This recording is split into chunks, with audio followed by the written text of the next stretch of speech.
Here's how the other 4 fared in their first starts. Drew Miller was the first, got a win against TCU back in 1997. Then John Beck lost a close game to Stanford in 2003. Up third, Jake Heaps lost by 14 to Colin Kaepernick and Nevada in 2010. And Taysom Hill said aloha to Hawaii in 2012. 47-0 win there, a blowout. Ty Detmer and Matt Barry were both redshirt freshmen when they started, making it a total of 6 quarterbacks, whether redshirt or true. So let's take a look at the teams Tanner Mangum will be facing in the next few weeks.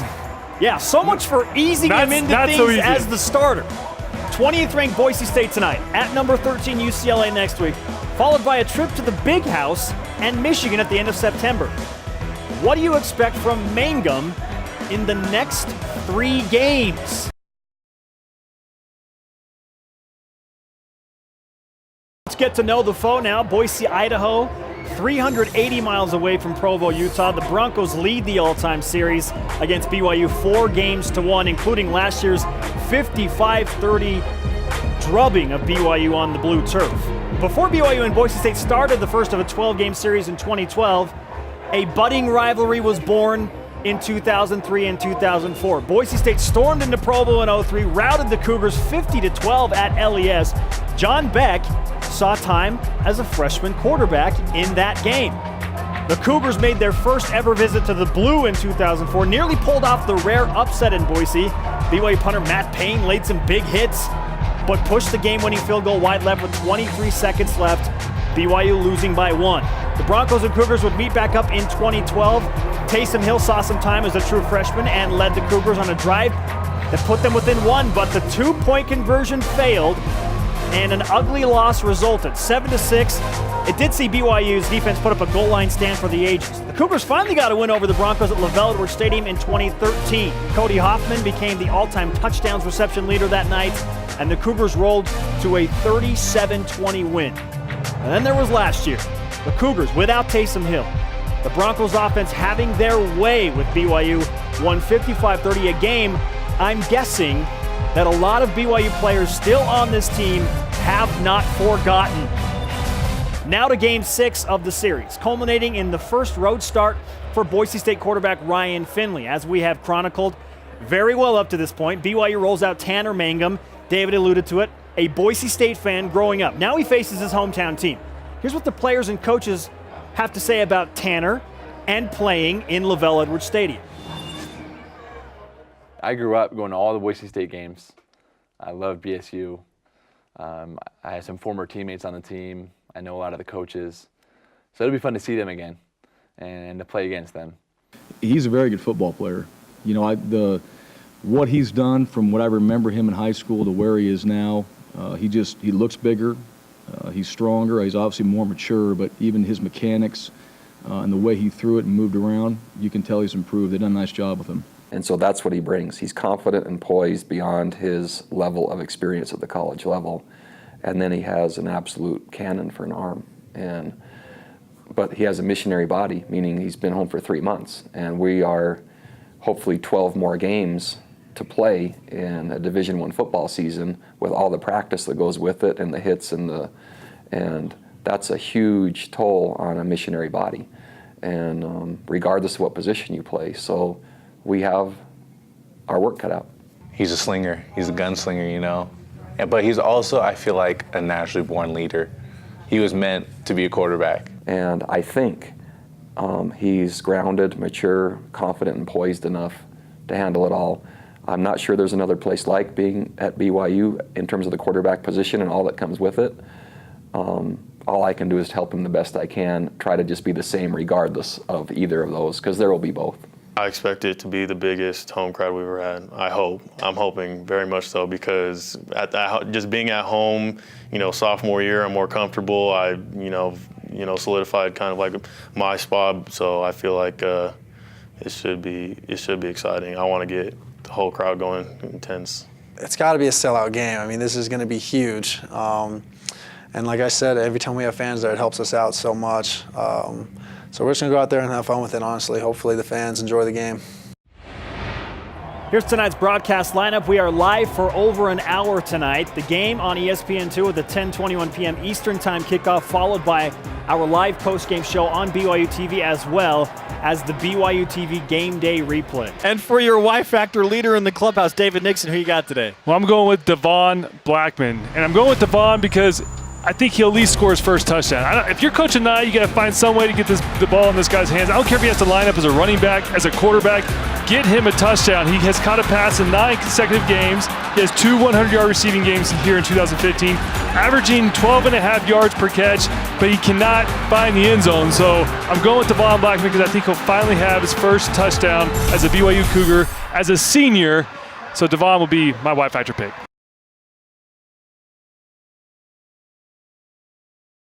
You guys were chasing Cincinnati almost the entire game, but the fourth quarter rolls around once again, and you guys take the lead. What happens to you guys in the fourth quarter? I don't know how much more I could do with this fourth quarter stuff. It's wearing us down. You're just stressed all game, and then that last drive. Nothing feels better though than when you end up winning one of those fourth quarter games. But we just have a lot of heart on this team. We learned a lot of that over the summer in the off season, built a lot of chemistry. And it just happens when we get to that fourth quarter, Tanner Mangum just steps up and everyone just gets clutch. So it's been amazing. Nick, go celebrate with your team. Congratulations. Thank you. Algie, 4 touchdowns and 134 rush yards. How does it feel one game back from an injury and to have a night like this? It feels good. Just like last week, I'm just grateful to be out once again. And it was tough just being back out, but we got the job done. It was fun. What made the difference in the run game tonight? Our coaches challenged us. They challenged us no matter what, just to pound it as hard as we can, to hold on to the ball. And I think we did a good job of stepping up to that challenge. The game's tied and Tanner gives the ball to you. What's going through your head? Hold on to the ball. That's the number one thing. That's probably the last thing that could have happened in the game is just let go of the ball. And so that was the biggest thing, just holding on to the ball. So many ups and downs in tonight's game. How do you guys keep up your energy and confidence throughout that?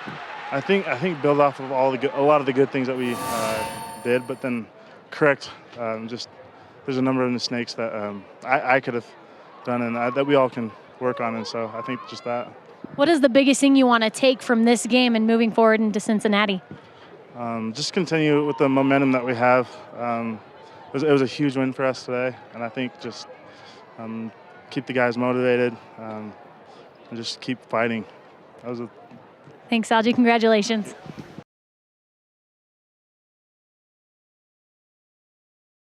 I go with Kyle Collinsworth.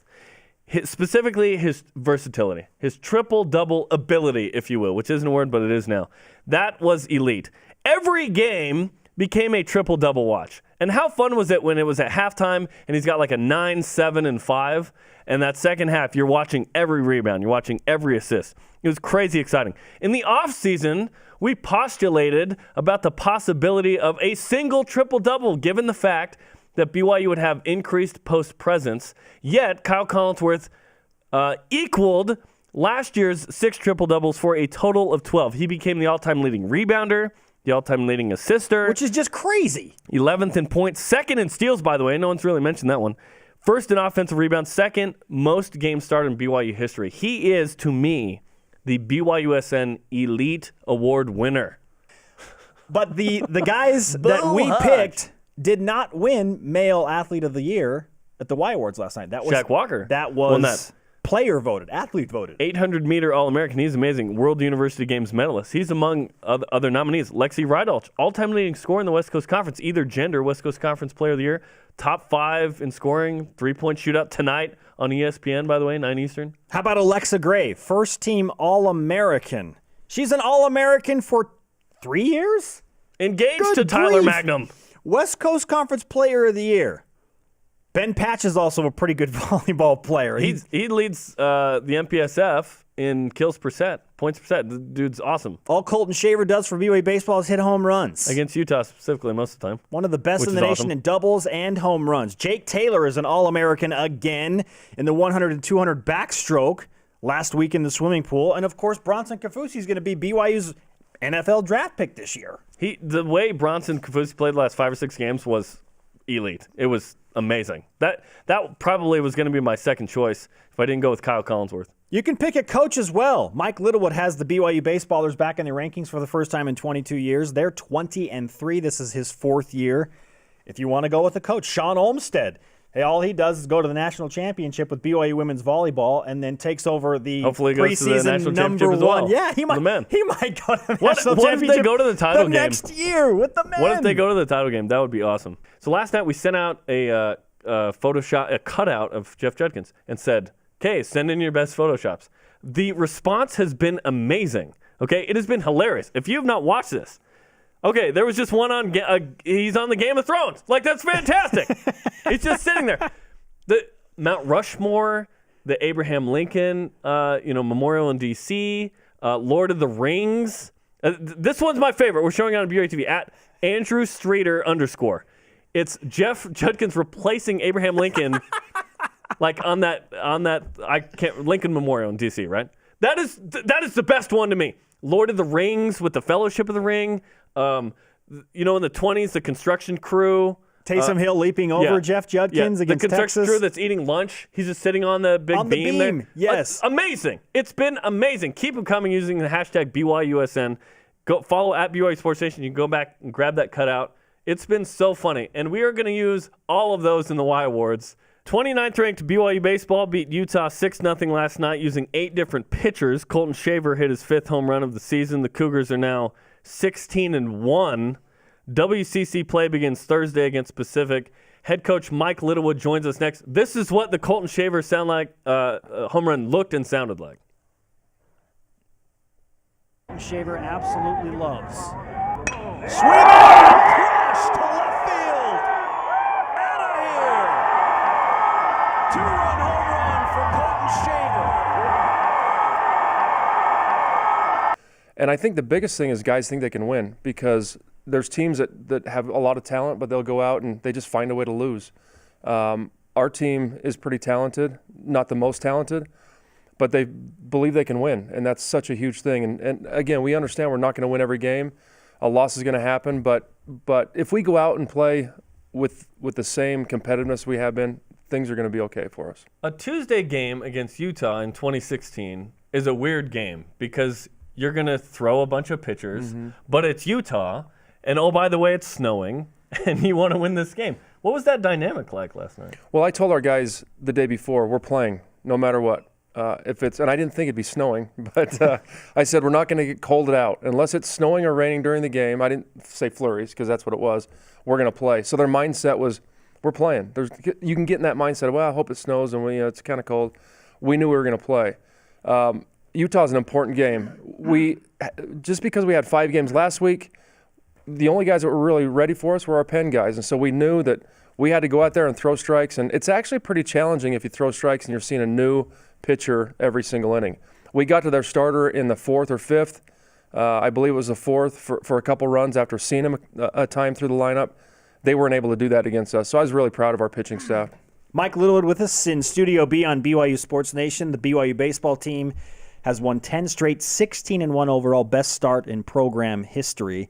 And your guys, for the most part, are growing mustaches until they lose a series. They're calling themselves the Mustache Mafia. The spring football scrimmage will be at 4 Eastern, 2 Mountain at LaVell Edwards Stadium on Saturday, March 26th. Football team just announced the time.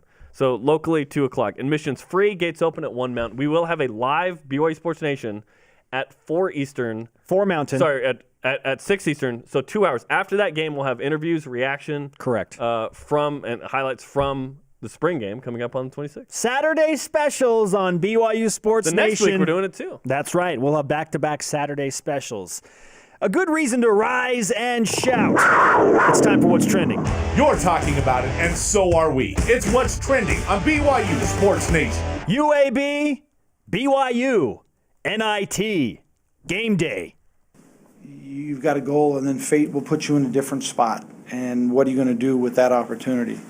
And I think that guys really responded well to that in 2013. And I hope that we have the leadership and the character to do the same thing.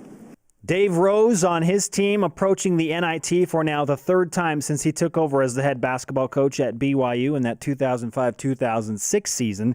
The first round hits Provo, Utah in the Marriott Center tonight with the second-seeded Cougars hosting the 7-seed Blazers of UAB. Again, that game 10 Eastern live on ESPNU and BYU Radio.